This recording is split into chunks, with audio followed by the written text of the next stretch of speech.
Sebelum melakukan pengamatan, kita membutuhkan alat dan bahan yang harus dipersiapkan, yaitu 7 gelas plastik kecil, 7 gelas plastik besar, tisu secukupnya, deterjen, sendok teh, kacang hijau, gelas takar, air, dan alat tulis.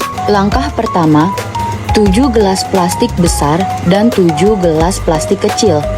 Gelas kecil diberikan label kontrol 100%, 50%, 25%, 12,5%, 6,25%, dan 3,1%. Begitu juga gelas yang besar diberikan label yang sama. Langkah selanjutnya yaitu masukkan deterjen ke dalam wadah berisikan air, lalu aduk-aduk sampai berbusa.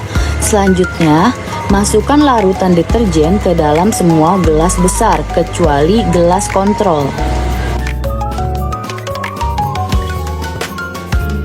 Sebelum dipindahkan ke gelas-gelas selanjutnya, tambahkan air ke dalam larutan deterjen agar ukurannya sama seperti semula. Yang terakhir, untuk gelas kontrol, isi gelas dengan air bening. Langkah selanjutnya yaitu masukkan kapas ke dalam semua gelas kecil berlabelkan 3,1% sampai kontrol. Lalu, masukkan 6-10 butir kacang hijau ke dalam semua gelas kecil yang sudah diisi tisu.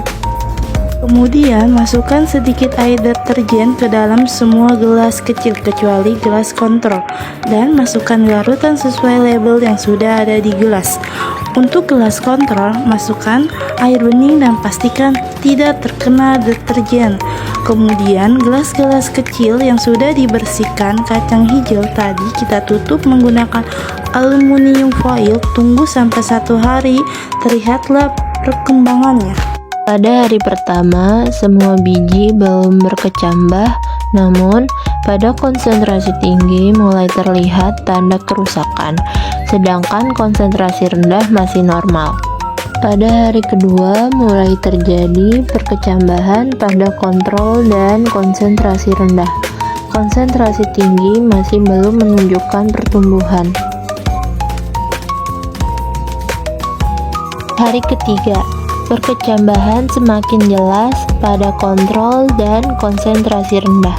Konsentrasi sedang mulai tumbuh tetapi sedikit lebih lambat.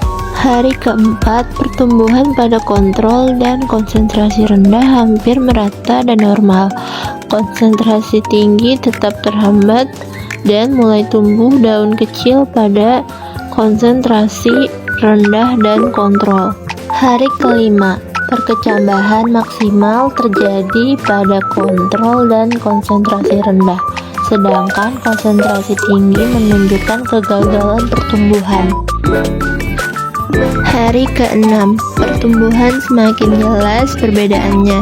Pada kontrol dan konsentrasi rendah, akar semakin panjang, tunas tumbuh tegak, dan mulai muncul banyak daun kecil.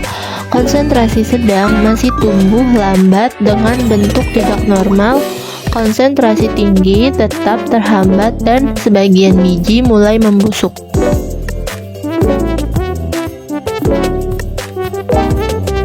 Pada hari ke-7, terlihat perbedaan yang cukup jelas pada warna akar di setiap perkecambahan. Pada label kontrol, akar berwarna putih cerah hingga putih kekuningan, tampak segar, bersih, dan sehat, menandakan pertumbuhan optimal. Pada konsentrasi rendah, warna akar masih tergolong putih, namun sedikit lebih kusam atau krem dibandingkan kontrol, meskipun tetap terlihat cukup sehat dan berkembang dengan baik. Pada konsentrasi sedang, akar yang tumbuh menunjukkan perubahan warna menjadi kekuningan hingga kecoklatan muda. Hal ini menandakan adanya stres atau gangguan pertumbuhan akibat pengaruh deterjen. Sementara itu, pada konsentrasi tinggi, biji tidak mengalami perkecambahan dan sebagian besar menunjukkan perubahan warna menjadi coklat tua hingga kehitaman dengan kondisi rusak atau membusuk sehingga tidak terlihat akar yang normal.